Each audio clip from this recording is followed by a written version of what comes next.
आप देख रहे हैं सी न्यूज भारत और मैं हूं आपके साथ आकांक्षा। तो वक्त हो चुका है न्यूज बुलेटिन का और आज इस न्यूज बुलेटिन में हम जानेंगे कि इंदौर में कौन सा मामला आया सामने, कासगंज में किसकी की गई हत्या और मध्य प्रदेश में पुलिस ने किस पर की कार्रवाई, ये सब जानेंगे विस्तार से। तो चलिए शुरू करते हैं खबरों का सिलसिला।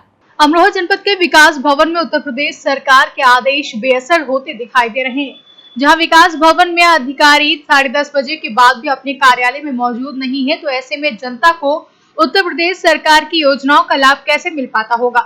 उत्तर प्रदेश सरकार की सभी योजनाएं खत्म होती दिखाई दे रही हैं। यदि जिम्मेदार अधिकारी उत्तर प्रदेश सरकार के आदेश की धज्जियां उड़ा रहे हैं, उत्तर प्रदेश सरकार के आदेशों का अमरोहा जनपद के विकास भवन में योजनाओं का लाभ कैसे मिल पाता होगा। विकास भवन में अधिकारी उत्तर प्रदेश सरकार के आदेशों की खुलेआम धज्जियां उड़ा रहे हैं।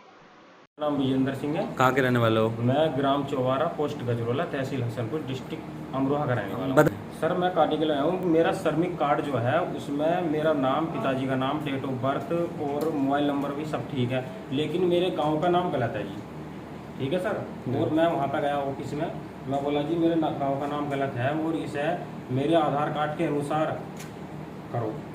अच्छा ठीक है सर। तो फिर उन्होंने मुझे आश्वासन दिया कि हमारे ये गांव का नाम पोर्टल पे ही है डला हुआ, आपकी हर चीज़ ठीक कर देंगे हम, लेकिन गांव का नाम नहीं कर रहे हैं। जब विजेंद्र जी बताइए, 10:15 हो चुके हैं लेकिन यहाँ पर कोई अधिकारी, यहाँ पर कुछ अधिकारी आए हैं, कुछ नहीं आए हैं, तो ऐसी स्थिति को देखते हुए उत्तर प्रदेश सरकार के आदेशों को आपका क्या कहना है? आपका तो ये कहना ढील कर रही है सरकार, और क्या करना है, सीधे बोलना अपना तो, क्योंकि सरकार की कमी है, ये अधिकारी लोग नहीं आ रहे टाइम से और हम जैसे लोग पीछे घूम रहे हैं।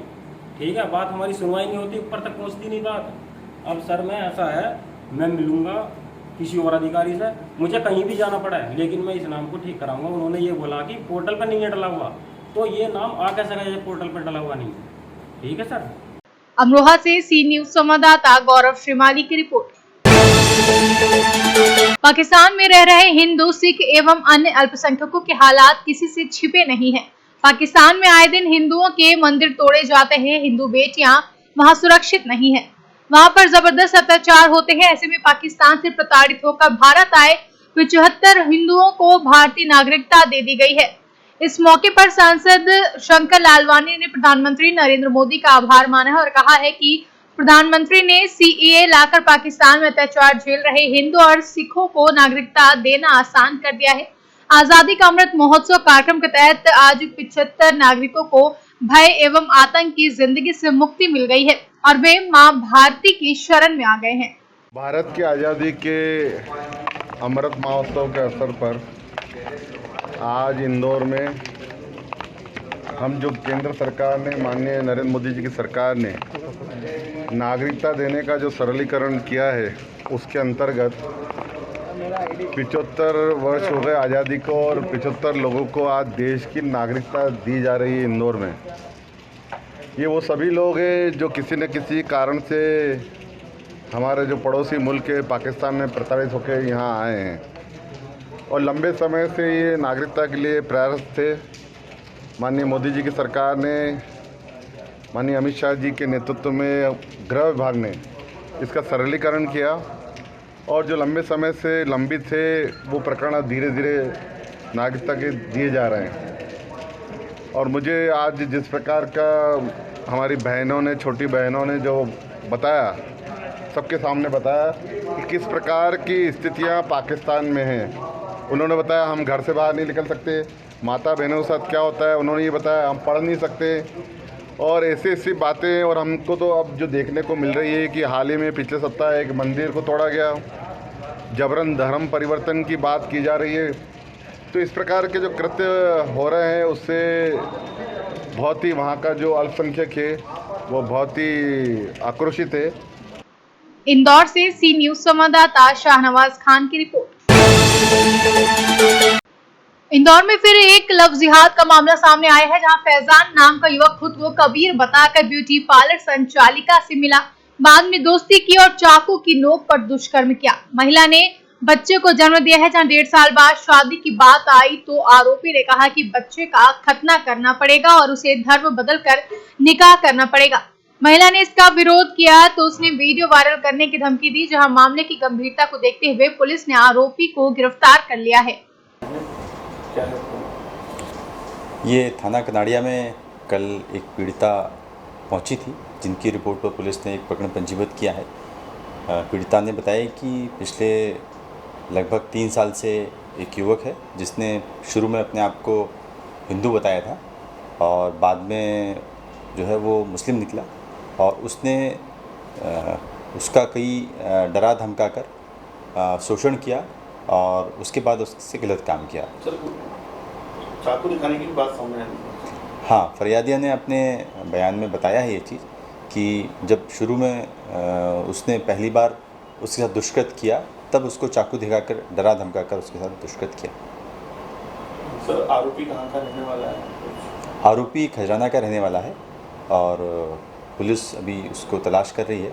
हम शीघ्र उसको गिरफ्तार करेंगे। इंदौर से सी न्यूज संवाददाता शाहनवाज खान की रिपोर्ट।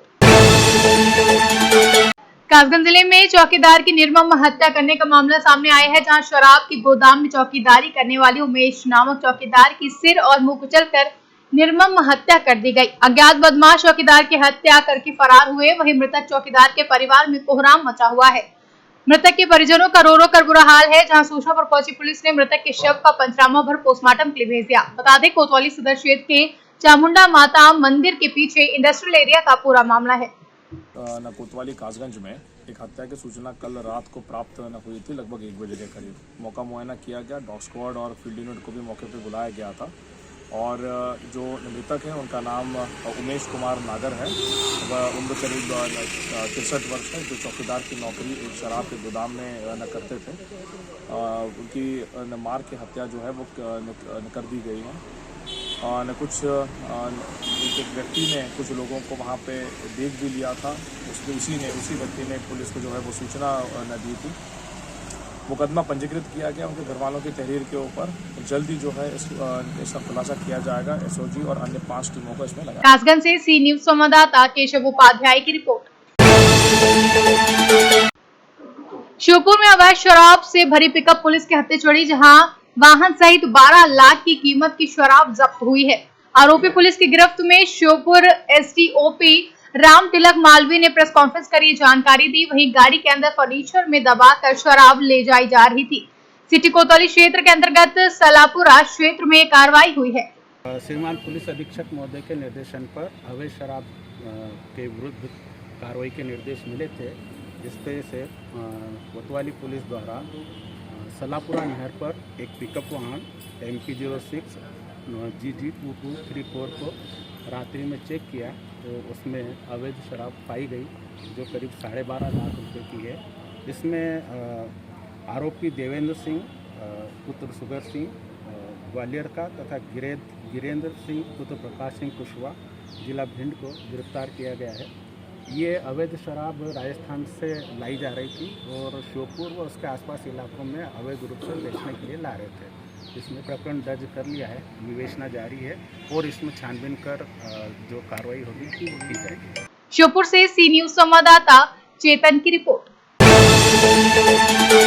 ललमनिया ओपी थाना क्षेत्र के घर मोहना पुल के पास एक नेपाली व्यक्ति को एसएसबी के जवानों ने रोका और उसकी तलाशी के दौरान एक बोरी में 2 किलो 500 ग्राम गांजा बरामद हुआ है। वहीं गिरफ्तार व्यक्ति की पहचान नेपाल के सिराहा जिला मझौड़ा गांव के ललित के रूप में हुई है। फिलहाल पकड़े गए अभियुक्त को एसएसबी के अधिकारियों ने ललमनिया थाने को सुपुर्द कर दिया है। बिहार से सी न्यूज संवाददाता इजहार की रिपोर्ट। आज थाना चुनार क्षेत्र अंतर्गत काशीराम आवास निवासी राजेश पुत्र बिहारी हरिजन पिछले 7-8 वर्षों से अपनी पत्नी गीता देवी और बच्चों के साथ काशीराम कॉलोनी चुनार में रह रहा था। आज दिन में जब राजेश की पत्नी घर पर नहीं थी तो राजेश स्वयं और अपने 4 बच्चों के साथ जहरीला पदार्थ का सेवन कर लिया, जिन्हें इलाज के लिए सामुदायिक स्वास्थ्य केंद्र चुनार ले जाया गया, जहां से चिकित्सकों द्वारा जनपदीय चिकित्सालय रेफर कर दिया गया। वहीं इलाज के दौरान राजेश और उसके पुत्र विजय एवं पुत्री सुमन की मृत्यु हो गई, तो वहीं अन्य 2 को बेहतर इलाज के लिए BHU वाराणसी रेफर कर दिया गया है। दर्दनाक मौत उनके बच्चों के बीच है, क्या है सर पूरा मामला? अभी मैं अस्पताल में आया था और हमारे साथ स्टाफ भी मौजूद है। तो यहाँ पर ये पता चला कि चुनार में काशीराम कॉलोनी में रहने वाले एक व्यक्ति और उसके 2 बच्चों की जहर खाने से मौत हो गई है। और 2 बच्चे बनारस हॉस्पिटल रिफर किए गए। सर ये कैसे जहर खाए, कौन, मतलब क्या है, इसको डिटेल मिल पाया है क्या? नहीं, अभी इसकी जांच की जा रही है, क्या हुआ, इसके पीछे क्या कारण है, इसकी जांच की जा रही है। अब तक में कितनी मौतें हो चुकी हैं सर? अब तक कुल मिला के 3 मौत हो चुकी है। और कितने लोग अभी गंभीर हैं? दो की हालत सीरियस जान करके डॉक्टर ने उनको बनारस हॉस्पिटल रेफर कर दिया। अच्छा, इसका अभी रीजन नहीं पता चल पाया कि अभी जांच की जा रही है, अभी वास्तविक रीजन नहीं बताया जा सकता, इसके बारे में जांच की जा रही है। मिर्जापुर से सी न्यूज संवाददाता अनिल केशरी की रिपोर्ट। फिलहाल के लिए बुलेटिन में बस इतना ही। बाकी अपडेट्स के लिए बने रहे सी न्यूज़ भारत के साथ।